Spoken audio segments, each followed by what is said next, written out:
Welcome back to World Crisis Radio, our second hour.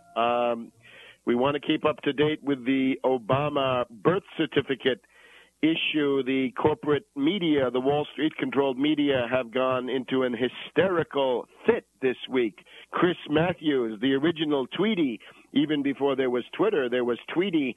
Chris Matthews, he of the crawling up the leg syndrome. Basically, every guest that he has the whole week, the only thing he does is ask them about Obama's birth certificate, eagerly seeking reassurance that such a thing exists. He has great faith. Remember, faith is described as the belief in things that are unseen, meaning Obama's birth certificate. We also have a poll this week saying that fewer than half of Republicans believe that Obama is a U.S. citizen. 28% of Republicans say no, he's not a citizen. 30% of Republicans say they don't know, and only 42% of the Republicans are dupes for Obama. This is a poll published by the Daily Kos and reported at the Huffington Post. But let's go right to the source. Let's go to the man who has put this issue on the map, starting at the Supreme Court almost a year ago, in late August of 2008, right before the Democratic National Convention. Phil Berg was, of course, the first one to go to the Supreme Court. So this issue now, almost 1 year later, has exploded everywhere. We see Roy Blunt, the Republican minority whip who's running for Senate in Missouri, saying, I don't know why he can't produce his birth certificate. Everybody else I know has one. Why doesn't he? So let's hear from Phil Berg. Welcome, Phil. My pleasure. And we now have a congressman, I forget his name, from Pennsylvania, who has brought up the issue and has discussed it and is discussing the Indonesia aspect of it. And actually he touches on part of Montgomery County where I live. So I'll have to be in touch with him. Here it is, Congressman Tim Murphy of Pennsylvania. So more and more speaking out. They're going to now be on their breaks going back home, and they're going to get a earful on this. The Huffington Post, which you just mentioned, I haven't read the whole article, but a article just came out today, and the headline is, "The only thing weirder than the birthers are the anti-birthers." So they're trying to put us in a corner with birthers, but as you said, this matter has now exploded, not only in the internet now, but into the national news. It was even on the NBC News with Brian Williams the other night. So, and it's all over the cable stations. And you say you're right. Looking at it, they're trying to knock it down, but it's not going away. It's getting bigger and bigger and bigger.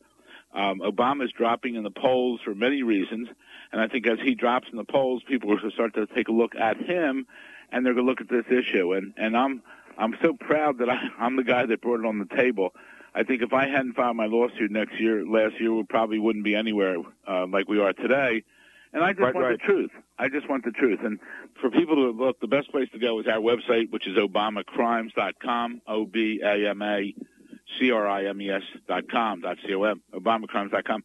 And we're staying focused. Now, we have a hearing in October. Unfortunately, that's a little time away, but October 26th on a Monday is a tentative date for the argument on the Third Circuit Court of Appeals, and that's on the issue of standing. Remember, the Judge Surik stated that I didn't have standing, and Webster, you don't have standing, and none of your listeners have standing, which is absurd. And he said perhaps Congress in the future can decide who would have standing to attack the Constitution. Ridiculous. Our case on Hollister, the Air Force colonel, we're working on briefs on that. But the significant case right now pending is the sealed case, which is now unsealed, where I sued Obama, not as president, but I sued him under the False Claim Act, or qui tem, and most of the time it's used in Medicaid or Medicare fraud cases. Well, the case now, since it was dismissed, but we'll be appealing it, but right now we're under a motion for reconsideration, the case now is open. So people can realize I'm accusing Obama of being an illegal alien. Therefore, not only could he not be president, but his term as a United States Senator was fraudulent, and therefore that the salary and benefits he received should be all returned to the U.S. Treasury, totaling over $1 million. So I'm waiting right now. I filed a motion for reconsideration. I think I told you before, but for your listeners, under the statute of conflict of interest. If there ever was a conflict of interest, it's this case, because even though his underlings are in court, it's Eric Holder's the Attorney General. He's responsible ultimately.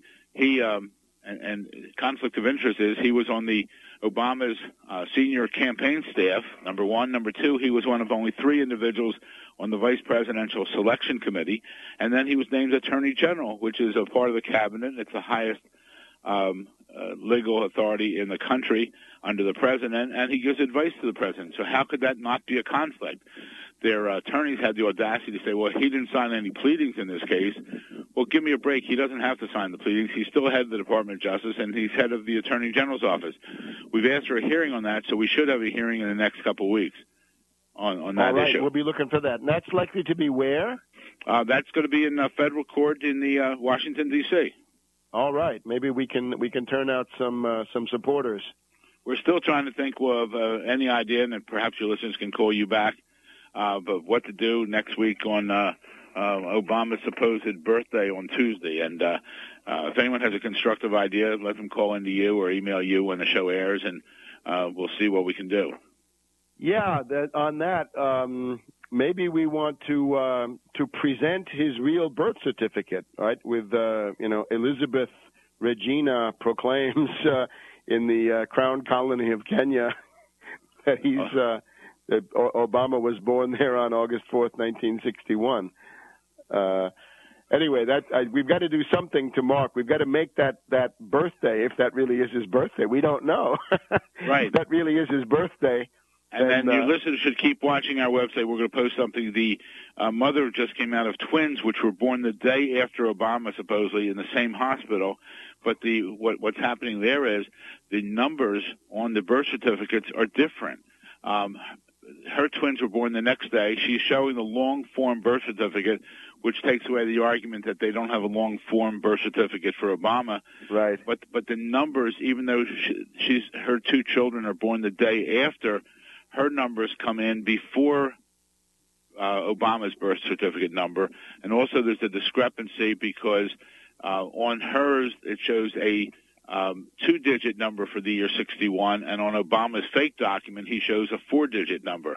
So I think what really happened here is the Obama people thought they could come up with this fraudulent document and just put it out on their website and everyone would go away. And I think that's going to be their downfall, and hopefully some judge or some justice will go with it. But we're really shooting for the American public. Any of your listeners who haven't spread this, spread it to everyone on your address book and ask them to spread it on and on and on.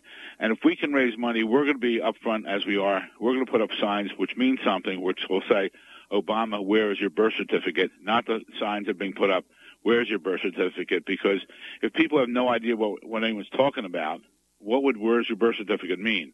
Nothing. But if you saw a sign, Obama, where's your birth certificate, driving down the highway and you didn't know what it was about, people might go home and Google Obama birth certificate and find out the outrageous situation that's going on, that your listeners who have to produce a birth certificate 1, 2, 3, 4, 5 times in their lifetime, Obama won't produce his. So we're moving in the right direction. I feel great about the upswing here. The media attention is getting much greater. And I think we're going to find the truth out one of these days. And with the public support, we can legally remove Obama from office. And certainly now with this daily cost, I mean, I get something out of this that's different from what they do. The left libs all say, oh, but isn't that shocking? Oh, they're all crazy. They're all insane and paranoid. But if you have a majority of the Republican Party, which is a significant chunk of the population still, if they don't believe you're a citizen, wouldn't it be smart to bring out the birth certificate? I mean, why not do it? The other thing that strikes me, what the original long-form vault copy looks like, typewritten stuff, signatures in ink, dates, all kinds of information. What he's put out is not a real birth certificate. It's all printed off a fake, daisy wheel, whatever. Sure. Well, we'll see you then next week, Phil. Keep up the good fight, and more power to you, because you are the founder of this issue, and you will